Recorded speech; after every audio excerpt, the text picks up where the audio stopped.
Now, we chose to go to a small town in a very undeveloped area. But that was our choice. We didn't want to go to a city and then build around the city. We wanted to go to a little country place and build around that country place. And so that's what we did.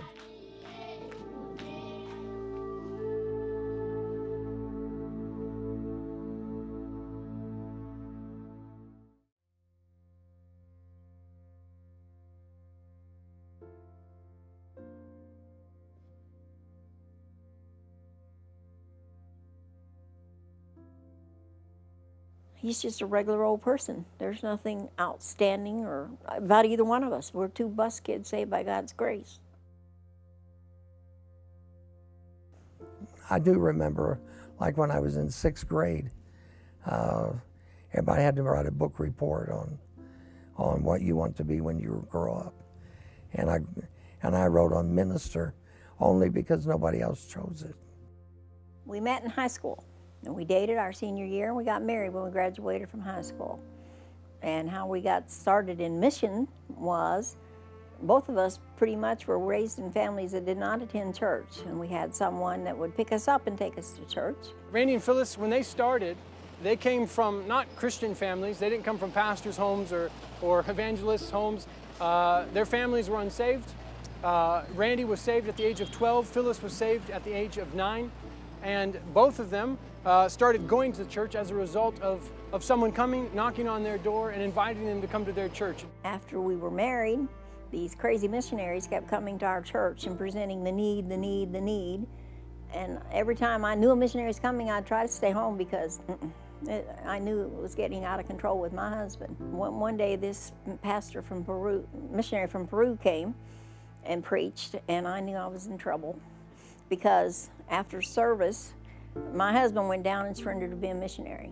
And I started crying, and they said I was excited, but I wasn't. I was crying because I didn't like the missionary, and I didn't like my husband, and I didn't like anybody at that particular time.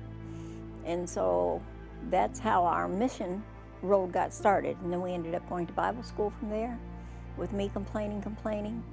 Because I was not born into a Christian family, I was not raised into a Christian family. So therefore, I didn't feel like God could use us in ministry. I didn't know why he would call my husband into ministry when neither one of us was raised in Christian homes. At that time, my spiritual walk with the Lord was about a 2-month-old, not too much more than that. I think sometimes we look at Kenya, it's a little disappointing because it has so much potential.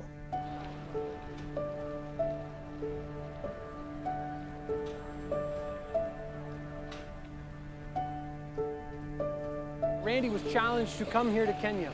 He was challenged that he would come and spend his life working to proclaim the gospel message, to help get the gospel to the world, and Randy came. He came to Kenya, he came to this city, and he began to work, and then, as he says, 40 years just flew by. And as a result of that, God has started hundreds of churches. There have been thousands, tens of thousands that have been saved. And God has just done an amazing work here in Western Kenya through the lives of a couple of bus kids. After we graduated, we went to Gainesville, Texas to work in a church, and him as a youth pastor. And so the pastor there, his name was Richard Lewis, he went to Kenya as a missionary. And then he kept writing Randy and saying, you need to come to Kenya, the work is so amazing here. The things that are going on, I need you to come here and help me. And that's where his roots started. Before that, he had always wanted to go to Bolivia as a missionary. And so that's where the connection to Kenya came from. When we first got to Kenya, the churches didn't believe that kids knew how to be saved. They didn't know that kids could understand the gospel. And there were no Sunday schools everywhere we went. Kids ran and played outside during church.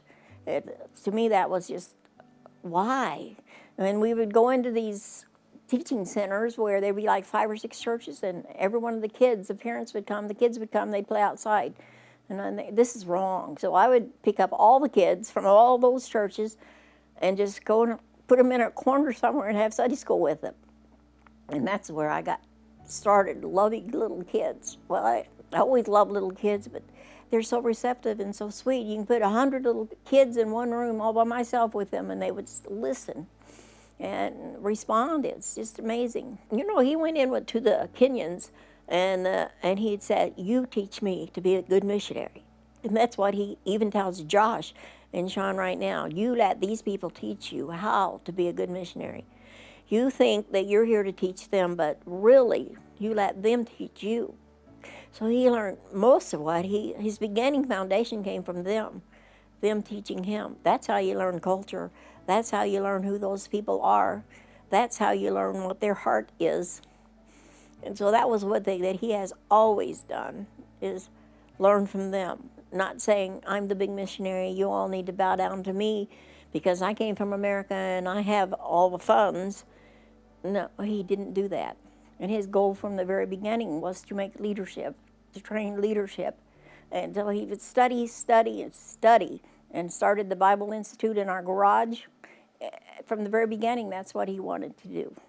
And so leadership, he's saying, I can lead one church, but if I train 20 men, then that's 20 churches being led.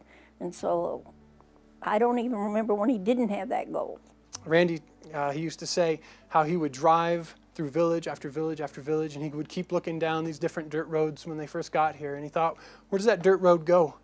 I wonder what village, I wonder what people there are that live at the end of this road that have not heard the gospel. And that was something that he said really compelled him and drove him to take the gospel and to continue just going to the next village and the next village and the next village, training more men, more pastors to go to these villages that he knew he couldn't reach on his own. When we went there, they had no study material. They just had the Bible, which is fine, but to add to and grow and keep studying. He is someone who studies God's Word and anything he can get his hands on all the time, because he says to me, my men will never be more spiritually than what I am. If I don't grow, how can I teach them? So he's always growing. He's always looking for new material. He's always adding to. He doesn't want the pastors to become stale in their studies.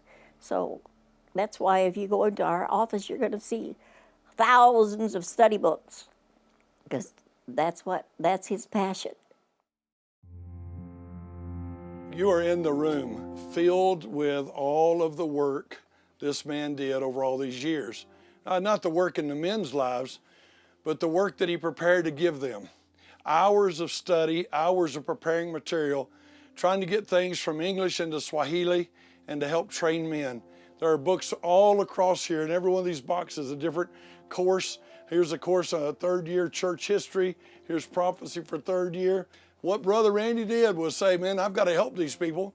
I know that if I equip them and empower them, they can do it all too. There's a man named Gagula who Randy trained as a young man, just a young guy, growing up, spending much time with Randy teaching him, training him. He went to Uganda. He started a church. Now today, there's almost 20 churches in Uganda. There's a Bible school in Uganda.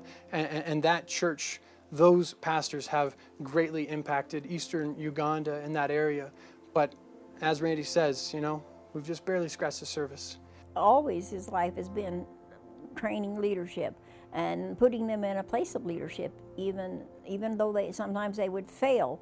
But he's saying that's the way it has to be, for them to grow, for them to take responsibility. And then they get accountable to each other, which helps. And so I know that, I don't know if you know, but our churches are all in fellowships. So if the Nandi Fellowship or the Eldoret Fellowship, and those men work together as a group to help encourage the younger pastors and to start churches. And that's been his whole life, of not him telling everybody what to do, but letting the Holy Spirit lead them as well, bringing them to a place spiritually where they were strong enough to be good pastors. Got some great men.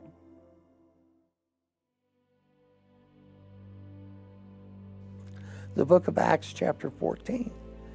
And Paul kind of gives us a list of things that he was doing at that particular time, as he emphasized then his ministry. But the great thing is Paul said at the end that, and he gave them over to the Lord. And I got thinking about that. How does Paul give them over to the Lord? And to me, then it became that empowerment. They were in charge. If I've asked somebody to do something, I've never taken it back from him, no matter how badly he did it. Now, if he quit and left, I'd pick it up and we'd go on with it. I met Missionary Randy back in 1980. So I've been with him for more than 40 years, and he has been a blessing to my life, my family, and also the ministry. When he came, we had no Bible school, so he started Bible school back in 1980, and through that Bible school, over 500 men and women have graduated from the Bible school. And because of the work that the Bible school has been doing, we have started over 300. We have started over 300 churches. We have churches here in Kenya, and also we have churches in Uganda, and also we have churches in Sudan, and some few churches also in Tanzania. Randall Stewart has believed in the training. He has believed throughout the independence of the local church. He's a missionary who has not been interfering with the pastors and the independence of the local church. He has left the duty of the church to the pastors, and he has just remained to give advisory role and supporting training, especially the issue of theology and other matters. According to the book of 2 Timothy chapter 3 verse 14, the Bible says the Apostle Paul told Timothy to continue in the things that he had learned, knowing from whom he had learned. And therefore, I want to say that Missionary Rendo has been my mentor because his life was an example to me. He has been my father, he has been my teacher. I can't forget his work on teaching, because after Bible school, he introduced the Bible study books, which had a great implication upon my life. It strengthened me spiritually as a pastor. I want to thank God for his ministry in Kenya, not only in my life, but also in the other areas of ministry. He has planted many churches. We have around 400 churches in Kenya.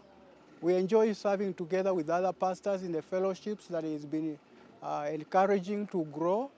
I serve with the Eldoret Bible Baptist Fellowship, and I'm very glad that he has established me as a preacher. Randy is more of a teacher than a missionary. The reason is that he has been working out many things, printing books, making sure that pastors are well equipped, and always he was more of a teacher to us, especially to myself, than a missionary. I can say he is the missionary here in Kenya that has planted more churches than any other missionary.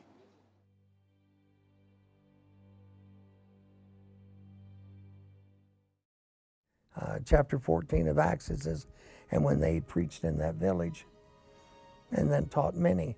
So it began with evangelism. There has to be evangelism there. And Randy, his prayer, his desire was that he could live, that he could keep living a long life here in Kenya, that he could share the gospel, that he could keep training men. And he said, I know I can't do it all. I need other guys. I need more people. And so his prayer, his heart, his desire is that there would be more men, that there would be more women, people who would come to a place like Eldoret and spend their lives. Randy said time and again, he said, you just have to come. You just need to come and be here. Spend your life doing something for the glory of God, for the proclamation of the gospel. Make an impact on this wicked world, make an impact for the glory of God. And people need to keep on getting saved. People need to keep on growing spiritually. We just need to keep on growing. And so in order to do that, we have to not say, well, look at this. We've already built 300 or 400 churches, and we've got buildings, and now it's like the man saying, I've got everything I need. Now let's tear down my barns and build bigger barns.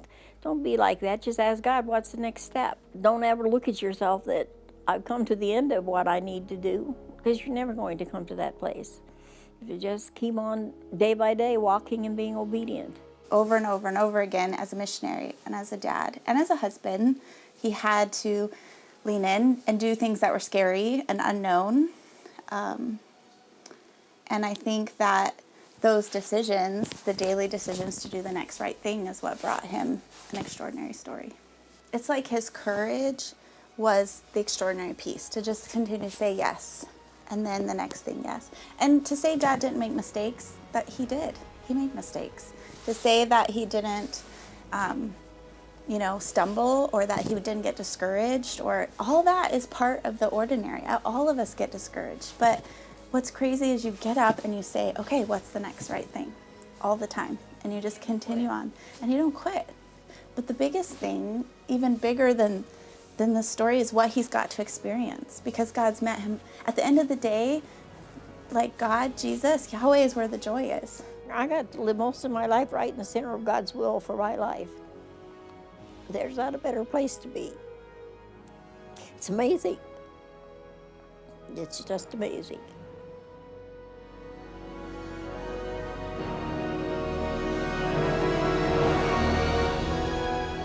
I want to thank you very much for watching a video about the life of Randy and Phyllis Stirewalt.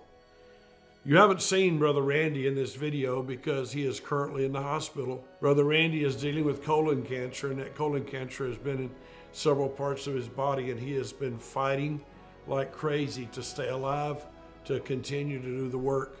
Never known a man with more heart for Jesus. Never known a man with more heart for the work of God. And I absolutely never known a man who loved Africa as much as Randy Stirewalt. Brother Randy is a warrior. Brother Randy is a great man of God. But God uses regular people. You heard the testimonies as you watched the video. You heard about them being bus kids. You heard about where God brought them from, and you saw what God has done. And I have here with me a pair of Brother Randy's tennis shoes. He's walked all over Africa in these shoes, but I thought as we held these shoes, I could ask you, who would fill Randy Stirewalt's shoes? Brother Randy has seen God start dozens, actually hundreds of churches.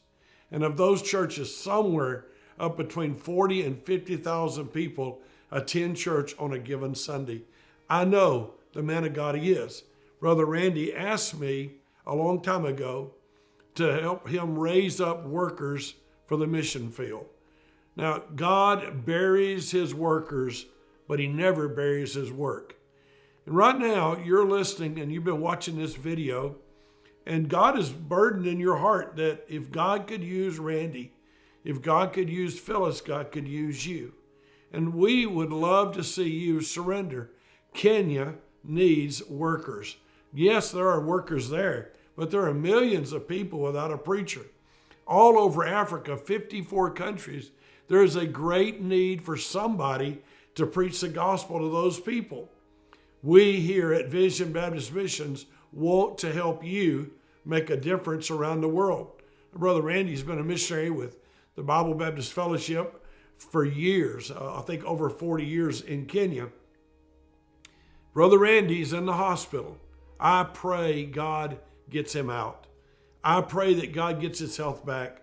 I pray that God allows him to go back to the field. But even if he is allowed to go back to the field, Randy's an older man. He's 68, 69 years old. And that means he doesn't have a lot of time left. Would you pray about it? I asked Brother Randy about his shoes, and he said they're just regular shoes. They're just regular shoes, and I'm just a regular guy. And that's the truth, because it's not about the man, it's about the God who sends the man. It's about the God who empowers the man. It's about the God who called a young bus kid and sent him to the mission field. I would be honored, Randy and Phyllis would be honored if you'd surrender. If you don't have the training you need, we give it to you at our Generation Training Center. It's our Bible college and our preparation. If you need a mission agency, we'd help you. If you want to go with any other group, we'd help you. All we want to do is see the gospel got into the world. Now you watch this video. You can't just walk away. You can't. You can't just walk away. You have to pray. You have to pray that God would send laborers to his harvest. You can't just walk away. You've got to give money like you've never given before. You can't just walk away like nothing happened. You must pray about going. Change your default setting from stay to go. Say to God, I will go if you want me to. I'll be used if you want me to. So I end with this. Just shoes. Just shoes. And as much as I love Randy Stirewalt and think he's one of the greatest men I've ever known, he was just a man. But the gospel is in need of people. You can join in the sufferings of Jesus Christ by working alongside him. You can get in the shoes with Randy Stirewalt and carry the gospel. Your life could make a difference around the world. I am begging you, calling on you, and challenging you right now. Surrender and take the gospel to the world.